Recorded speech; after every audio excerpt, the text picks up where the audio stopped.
Rachel, how's it going? Hi, how are you? I'm glad to be here. Doing well. We're doing well over here.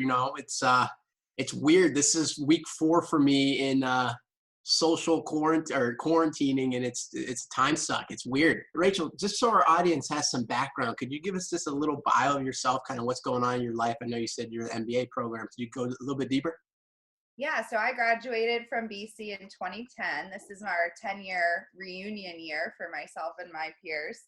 And right after school, I went to New York and worked at Citibank. So we'll talk about this a little bit later, but it was kind of a tough year in 2010 coming out of the recession. So I joined Citibank in their credit group, working on some of their restructuring and risk policies coming out of the recession. So that was a really interesting and engaging opportunity, and ultimately wanted to move over to the client side. So I went into corporate banking, giving loans and financing to corporates like Walmart, Victoria's Secret, Colgate, and ultimately moved to San Francisco and continued to do that on the technology side, working on the separation of Hewlett Packard, working with Microsoft and some other tech clients. Then I took a big leap back to business school. So I went to go get my MBA at Wharton, which is where I'm studying now. Over the last summer, I interned at Google in sales, and will be going back to Google full-time in a sales role. What a journey. Congratulations on the Google sales role. And just an amazing kind of journey from New York to San Francisco. Now you're back on the East Coast. So before really we go deeper, what's the kind of vibe right now in B school? So I know all my college students are at home in Zoom school, we call it. What's been the vibe at B school? Have you guys been able to have a lot of peer interactions? What's going on?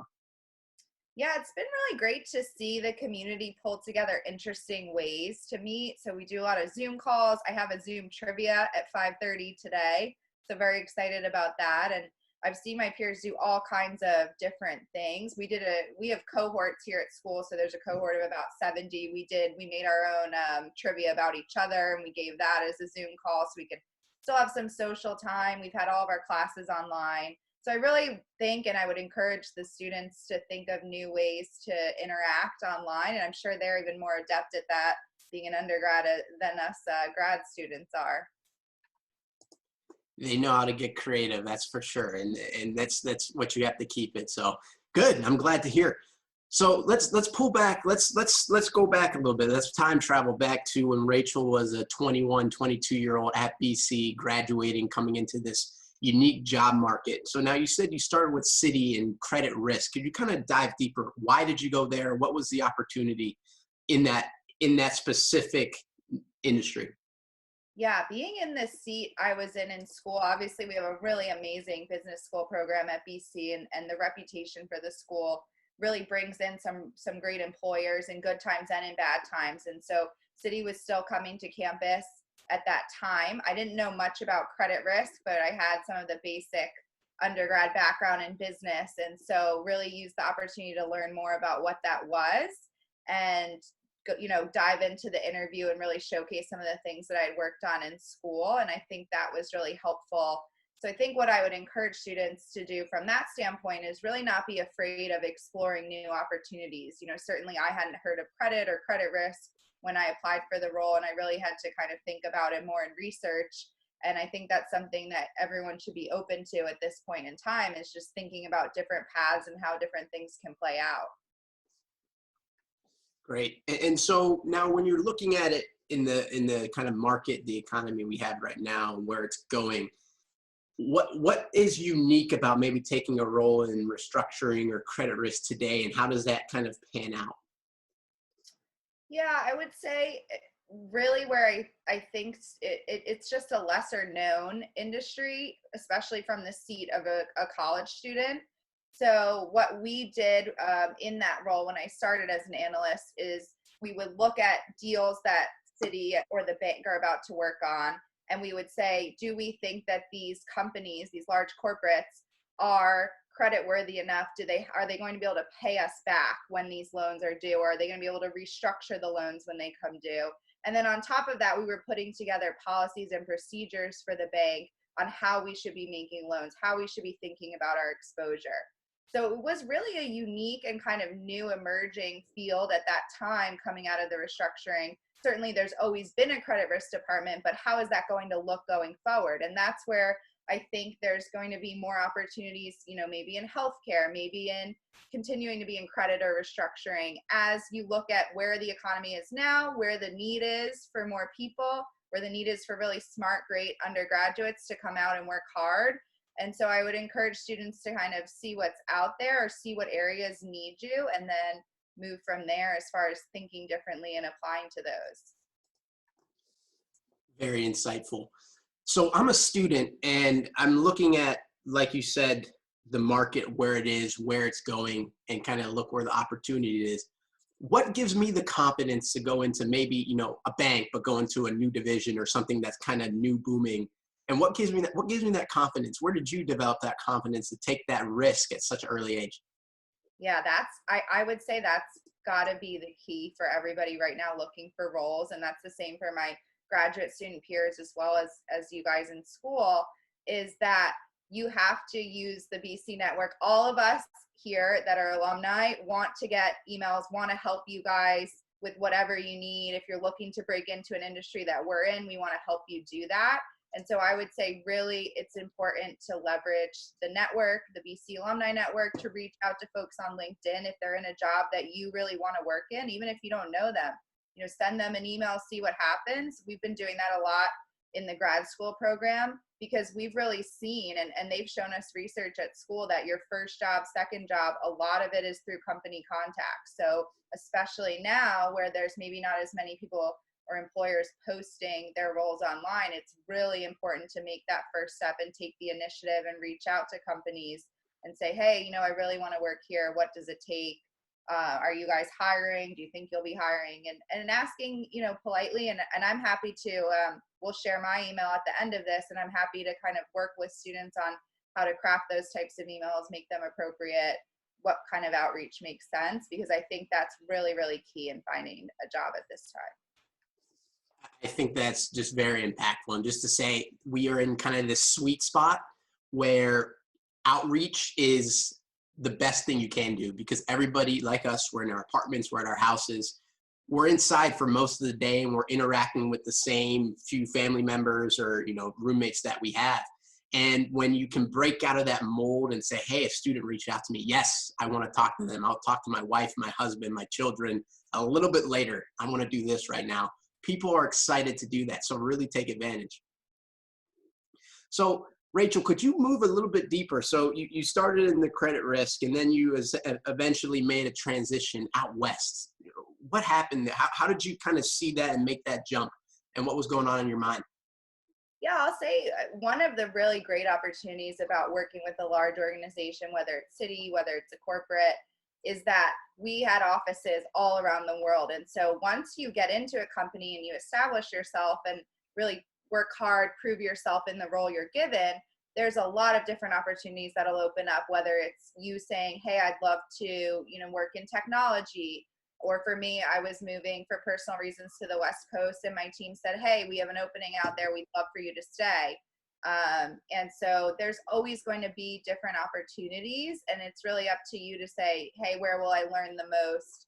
And that's really where my first move was made. As I was in credit, I thought I'd love to work with clients, find out what that's like, learn a little bit more. So I started talking, again, those internal connections and reaching out to folks that had that job that I was interested in or were leaders in that division that I'd worked with tangentially, and said, I'd love to talk with you more about your role. If there's ever an opening, please keep me in mind. Those types of things can really go a long way. And so that's how I made my first transition. And then my second transition was really a matter of need within the company. So you're telling me that when you got the job with Citi, it didn't just stop there. You had to then continue what you did in undergrad, if not maybe do it that much harder, but you prepared yourself to do it. Is that what you're saying? Yeah, and I don't want to overwhelm students. So actually in school now we look at making 90-day plans. I'm sure we've all heard, that there's the book First 90 Days. There's a lot of talk about the first 90 days in a role and really developing your reputation in a company and how quickly that happens. I would say especially when you're coming out of undergrad, when folks don't know much of your work background or experience, it's really important to hit the ground running.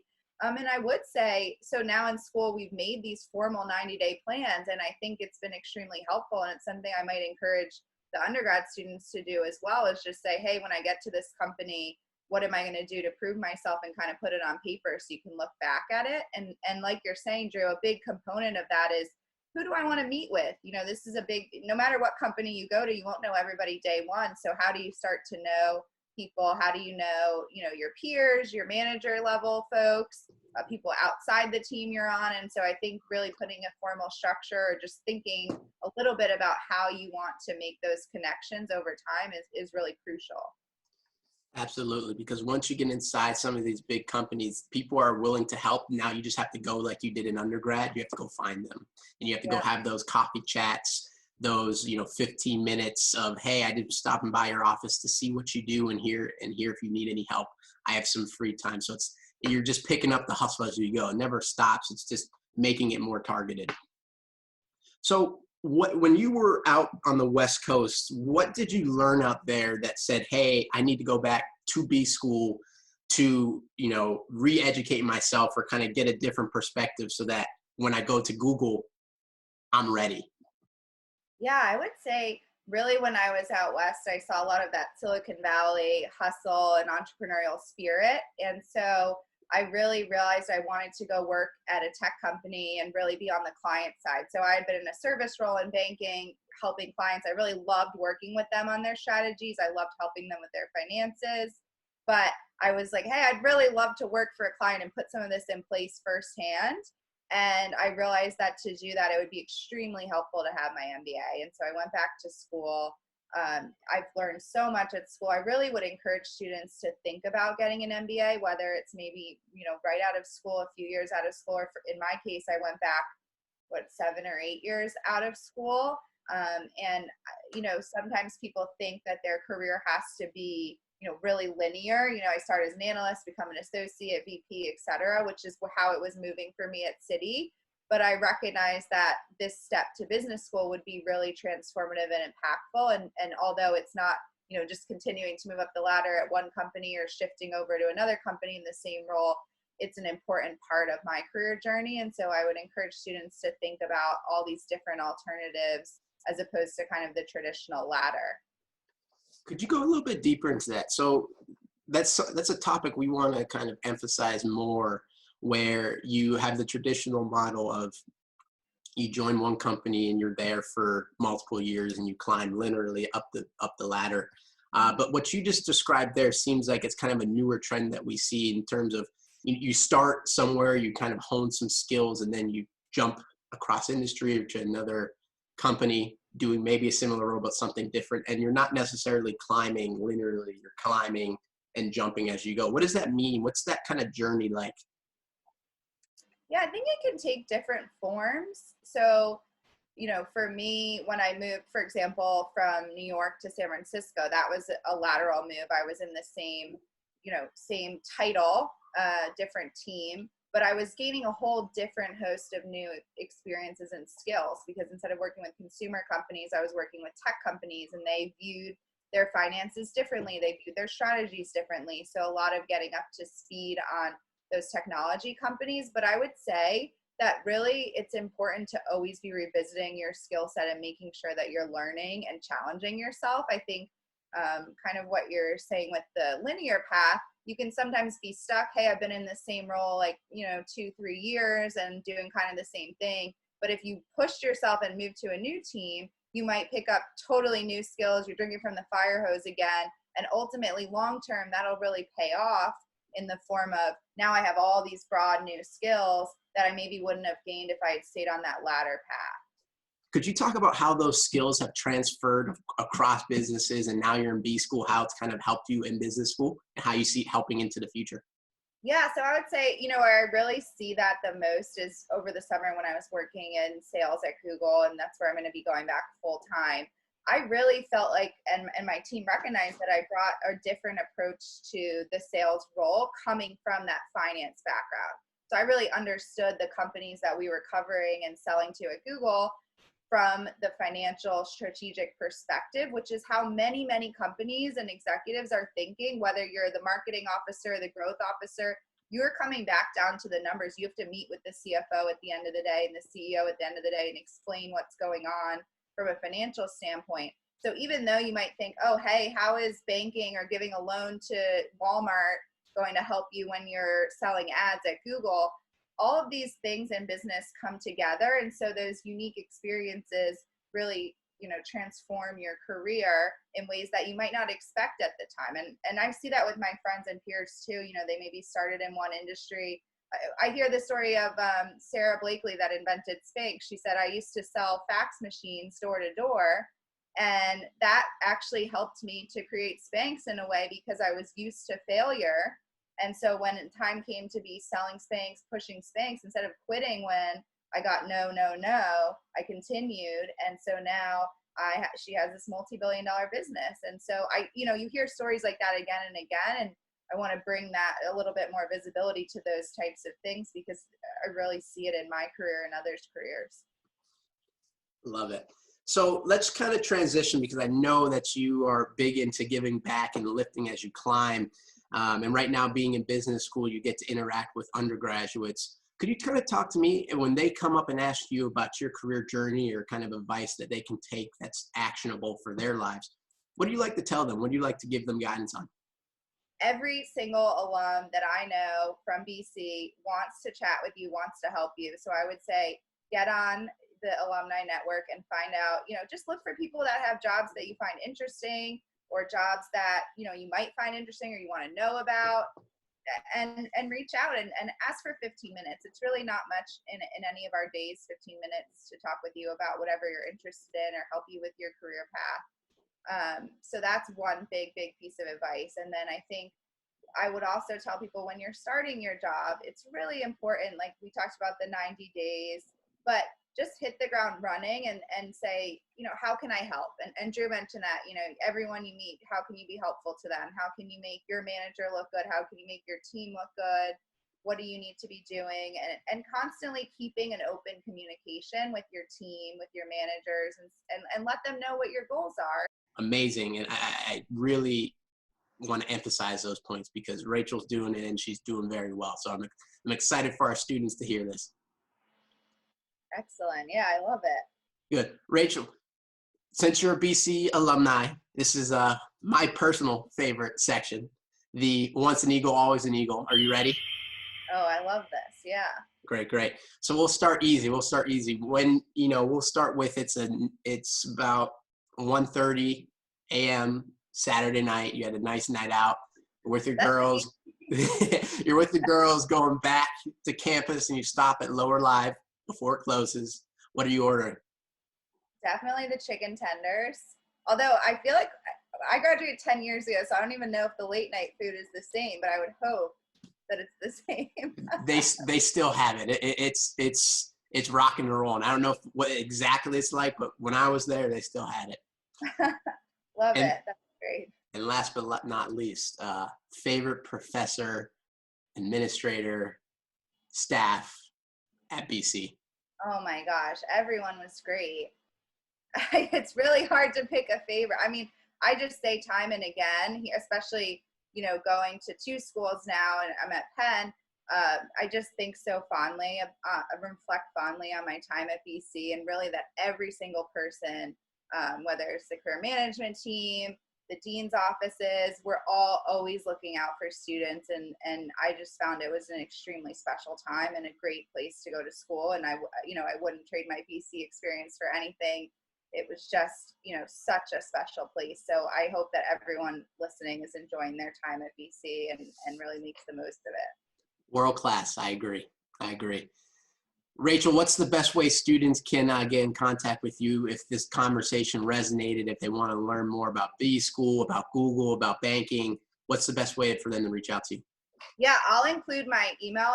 It's rdelia@wharton.upenn.edu. And please also feel free to reach out to me on LinkedIn, send me a message.